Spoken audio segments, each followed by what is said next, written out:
Welcome back. Enugu Rangers are now 1 point from lifting the Nigeria Professional Football League title for the first time in over 30 years. The league leaders this season beat already relegated Ikorodu United by 2-1. The closest rival Rivers United were held to a goalless draw by Abia Warriors. This means Rangers are on 60 points from 35 games, while Rivers are on 57 points with a game left. A draw for Rangers in their last home game against El Kanemi Warriors will see them crowned champions. In other league games decided this evening, Nasarawa United forced Akwa United to a 2-2 draw.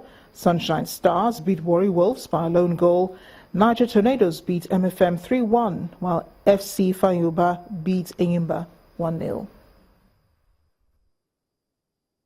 Charlie Austin this evening scored his 5th goal in 4 appearances as Southampton condemned West Ham to a 4th successive Premier League defeat. The Hammers had only 1 shot in target and did not force Saints keeper Fraser Forster into a proper save throughout the game, which drew to a close in a near-deserted ground.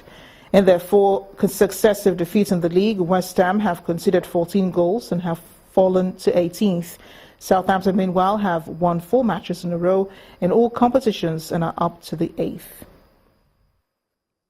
Referees from across Europe have taken part in sessions to test video assistant refereeing during a 3-day FIFA seminar in Zurich.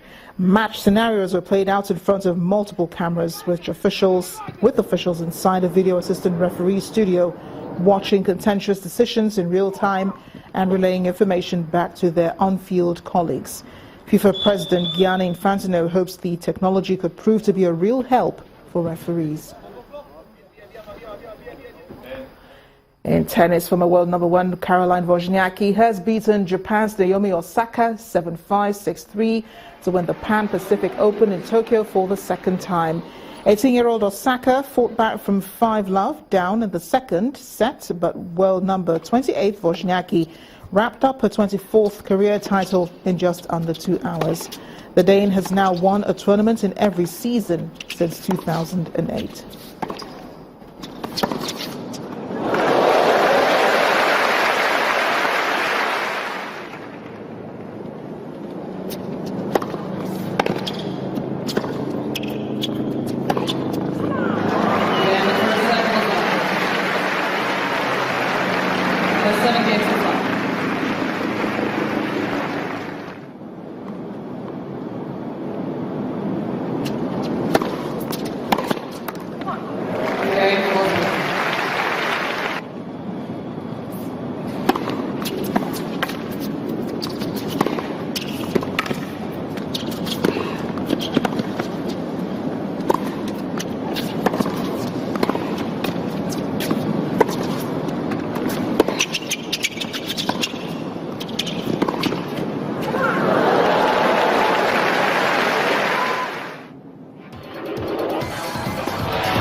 The UK and the United States have been blaming Russia for the current situation in Syria, while the United States representative in the United Nations, Samantha Power, accused Russia of barbarism over the bombing in Aleppo. British Foreign Secretary Boris Johnson said Moscow was guilty of prolonging the war in the country. He also said Russia may have committed war crimes by targeting an aid convoy. A 31-truck convoy was attacked on Monday night, killing about 20 civilians. U.S. officials believe Russian aircraft were responsible for the strike, though Moscow has denied this. Regime is not only, as it were, handing Assad the revolver. He is, in some instances, actually firing the revolver himself. The Russians themselves are actually engaged. They are guilty of protracting this war, of making it far more hideous. And yes, I think that when it comes to instances such as the bombing of civilian targets, but they don't really care, do they? We should be looking at whether or not that targeting is done in the knowledge that those are wholly innocent civilian targets. That is a war crime. Obviously, we're not going to do it before Christmas, and I think we've got to do a lot of work to get our ducks in order, and that is going on. But then after that, as the Prime Minister has rightly said, this process probably shouldn't drag on. Of course, in the States. Meanwhile, police have arrested the man behind a mall shooting in Washington. 5 people died in the attack on Friday. A prayer service is held for the victims on Saturday evening at the Cathedral United Methodist Church in Cedar Woolley, Washington. Police are yet to discover motive for the shooting.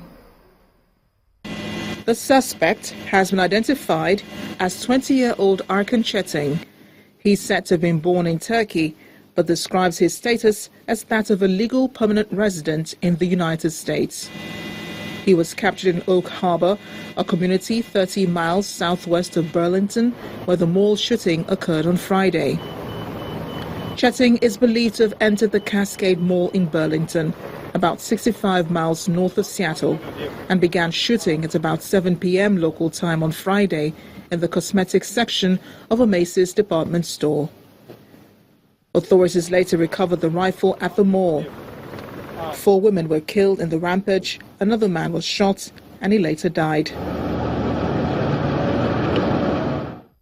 Before he was caught, police released a blurry image of the suspect, captured on surveillance video, in which he was seen entering the mall without a weapon. After police were alerted about the incident, the mall was evacuated and searched by state and local law enforcement officers.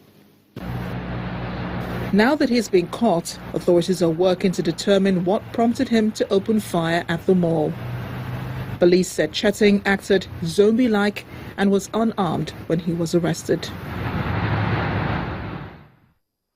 Americans are looking forward to the first presidential debate between Republican presidential candidate Donald Trump and his Democratic rival Hillary Clinton. While the lines are clearly drawn, it appears Republicans are praising Hillary Clinton as the most skilled and experienced politician ever to stand behind a podium. But expectations are high that the first crucial debate will be a prediction of how both will do at the polls in November. While the Clinton campaign works on preparing for 2 types of Donald Trump, the one in his usual element, or a more refined Donald Trump, aware of the seriousness attached to the job of being president. A Trump campaign, however, is working hard to raise the stakes for Clinton, arguing that his recently rising polls mean that she needs a game changer. Hillary Clinton's communications director, Jennifer Palmieri, said earlier this week that the campaign's biggest worry is whether expectations for Trump are so low that he can't help but exceed them. And the main news again. The Nigerian military today killed 22 insurgents in a battle in Lokomani, Borno State, but lost 4 soldiers in the process. Army spokesperson Sani Usman said the troops came under attack from the insurgents in the early hours of the day through 3 waves of attack using 36 grenades and a rocket propeller. Also today, Boko Haram's factional leader Ibrahim Shekau released a new video to prove he's still alive. The military, however, says the video has proven that the factional leader is mentally unstable. That's news at 10 tonight. Thanks for watching. I am Amarachi Ubani. Good night.